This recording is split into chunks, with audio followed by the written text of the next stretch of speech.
Halo, assalamualaikum. Selamat pagi dari kampus Florida State University. Hari ini saya sedang berada di halaman Stroger Library, akan mengembalikan buku karena lusa insya Allah akan kembali ke Jakarta, kembali ke Indonesia. Saya sudah berada di sini selama 6 bulan, alhamdulillah, melalui program Fulbright Visiting Scholar.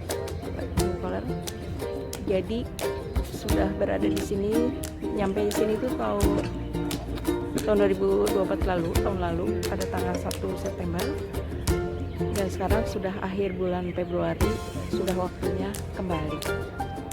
Alhamdulillah selama di sini banyak insight, banyak inspirasi yang diperoleh, baik dari hasil pertemuan dengan para expert, mengunjungi kelas, kemudian mengunjungi sumber-sumber belajar, museum, lalu dari persahabatan antar negara, global friendship dengan teman-teman yang sama-sama sedang fellowship. Di apartemen itu kami ketemu dengan teman-teman dari Filipina, dari Zambia, kemudian dari Egypt. Dan mereka karena sudah berada di sini sejak bulan Agustus, jadi udah pulang duluan. Programnya 4 bulan Desember lalu. Saya alhamdulillah dapat kesempatan 6 bulan. Kegiatan utama di sini yang terutama adalah riset. Dan risetnya itu karena saya ngambil model ADDIE, Analyzing, Design, Develop, Implementation, dan Evaluation. Yang saya kerjakan di sini adalah literatur studinya.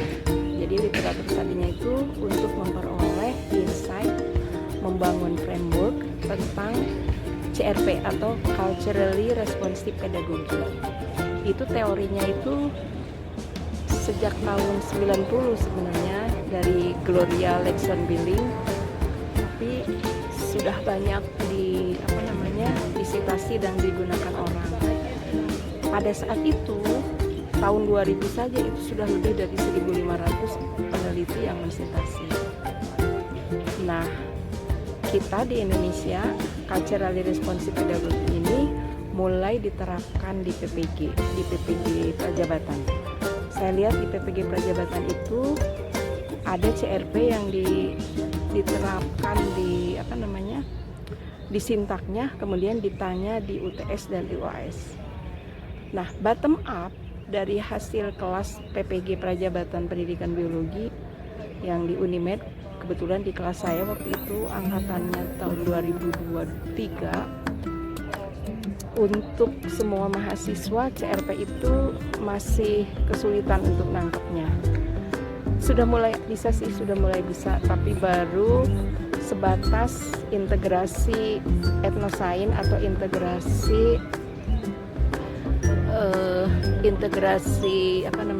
cultural resort yang ada di setiap provinsi yang bisa diangkat untuk menjadi sumber belajar pada pembelajaran biologi. Sudah bagus. Namun saya melihat fenomena itu, kesulitan mereka ketika menerapkan itu di RPP, itulah yang saya angkat ke dalam proposal pada saat daftar Fulbright Visiting Scholar ini. Alhamdulillah lolos. Nah, kegiatan selama di sini yang terutama adalah studi literatur, kemudian yang kedua mengambil best practice dari SIPAM. SIPAM itu dari CPALMS. SIPAM itu di sini sebuah online toolkit atau sumber belajar atau home learning yang di-create oleh FSU di Learning System Institute, yang sudah digunakan oleh lebih dari 26.000 guru di seputar Florida, di luar Florida, bahkan di luar negeri juga. Jadi dari SIPAM itu banyak bisa kita pelajari tentang sumber belajar yang digunakan oleh para guru. SIPAM sendiri itu bisa diakses oleh 3 kelompok, oleh kelompok siswa, oleh kelompok guru, dan oleh kelompok parent, oleh kelompok orang tua. Saya masuk akses ke situ bayar, setiap tahun itu $119 supaya saya bisa membuka-buka sumber belajar yang ada di SIPAM. Nah itu. Yang ketiga, mengambil insight dari mengunjungi kelas. Tadi pagi saya baru mengunjungi kelas Dr. Seri juga di pendidikan IPA, itu bagus sekali. Kemudian yang keempat, kita banyak pengalaman, banyak insight dari global friendship dari teman-teman antar negara. Lalu yang kelima, mengunjungi berbagai sumber belajar, berbagai museum. Saya sudah mengunjungi museum di Tallahassee, museum sains di Jacksonville, museum sains di kota Buffalo, kemudian museum di University of Florida di Gainesville, lalu ada museum plantation Pebble Hill Plantation, kemudian Aquarium of the Pacific di Long Beach, California, lalu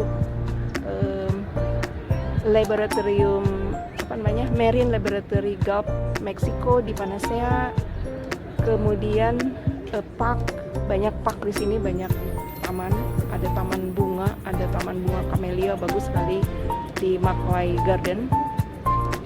Dan yang lebih utama lagi adalah untuk networking. Semua peserta visiting scholar itu dimotivasi untuk menemukan satu universitas lain lagi, tempat kita berkunjung, tempat kita berbagi. Dan saya menemukan di Columbus State University di kota Columbus, negara bagian Georgia. Di sana ketemu dengan Dr. Patricia Patrick, yang beliau sudah pengalaman 2 kali visiting scholar ke Universitas Bengkulu di Indonesia. Jadi ketika saya kontak beliau, kayaknya langsung klik, karena ada feeling emosional yang bagus karena dia sudah punya pengalaman juga berada di Indonesia. Oke, hari ini saya sejenak duduk di depan Srojir. Ini di belakang saya ini adalah gedung Srojir Library, dan akan mengembalikan buku satu lagi